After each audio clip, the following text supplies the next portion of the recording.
Battle for Premier League relegation goes on now. Craig was just talking about Everton there. We also saw Southampton and Bournemouth play each other in the midweek round. Bournemouth with a key win in that game. It's starting to look a little clearer. Remember at the start of April, there was only like 4 points separating 12th from the bottom. Things have changed now. It's 6 points between the bottom five, and you probably would say it's going to be 3 from that 5, Frank.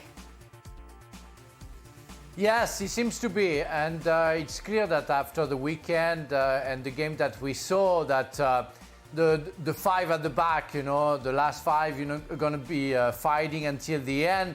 And I think that West Ham, Bournemouth, and maybe Wolves can be not maybe safe, but can see a little bit clearer and see maybe the light at the end of the tunnel. And I don't see them going down anyway. How are things shaping up after today? I think Bournemouth are getting themselves safe now, pulling away from that drop zone. I think West Ham are going to be fine, and they're below Bournemouth. I think Gary O'Neill has done a tremendous job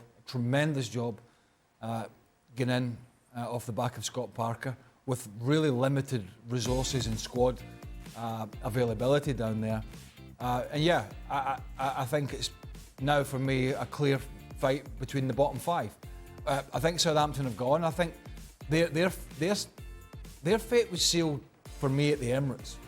If they could have held on that day at the Emirates and beaten the league leaders at the time, I think that could have transformed the run-in in the season for them. But it was such a body blow. Yeah, they picked a point up, but that was such a body blow to be 3-1 up with the position they were in, to lose those 2 late goals. And obviously losing at home to Bournemouth, I think, has effectively sealed their fate. There's 6 points from safety. I don't see that changing. Everton worry me. If I was an Evertonian, they worry me. They're due to move to a new stadium in just over a year. There's a lot of discontent within the fan base there about ownership and decision making. Forest obviously got a win. But apart from Southampton, I could get you every name of the rest of the other 4 teams. I could put them in a hat, I could throw them up, and whatever weight come out, I'd say, yeah, I'm happy with that. Because I just think they're all very poor teams down there.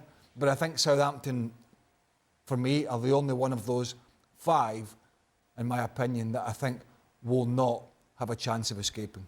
I thought Leicester were a little bit unlucky on the weekend. I'm trying to remember that draw. They face Everton next as well. But yeah, I thought Leicester were unlucky and playing some of the best football of that group down there. Very low bar, I fully admit. But they're playing some of the best football, certainly of that bottom 5. Playing Everton next, and Craig is right in everything he said.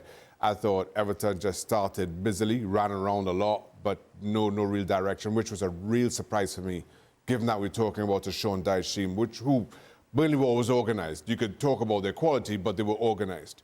I didn't see that at all from Everton. They were just running around at times that it felt a little bit aimlessly. If Leicester can continue what we saw over the weekend, I think they give themselves a chance. But this is a must-win for Leicester. For Everton, I just feel that they are a little bit directionless. Is Everton's next game not Man City? I think it is. I think I heard that in the commentary. I'm not sure. Maybe I'm mistaken. I had them as Leicester. Oh, maybe it is, but I think I heard them say they've got Man City. It might be the next game or not. That's not exactly what you want when you're in a horrendous run. And and they aren't away yet. They aren't down yet. But it'd be interesting to see what Everton do if they did go, because Sean Dyche was brought in as this guy that clearly has got experience and would organise and would save them from relegation. But is he the guy that they want to go down with if they do go down and try and come back up? Now, he's got experience of coming up on more than one occasion with Burley. Don't forget they were relegated many years ago.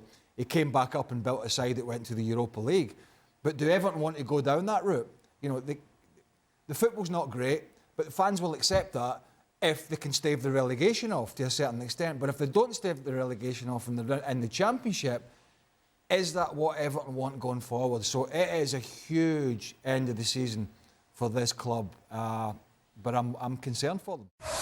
Well, thank you very much for watching ESPN on YouTube. For more sports highlights and analysis, be sure to download the ESPN app. And for live streaming, premium content, and let's not forget as well, ESPN FC 7 days a week. Subscribe to ESPN Plus.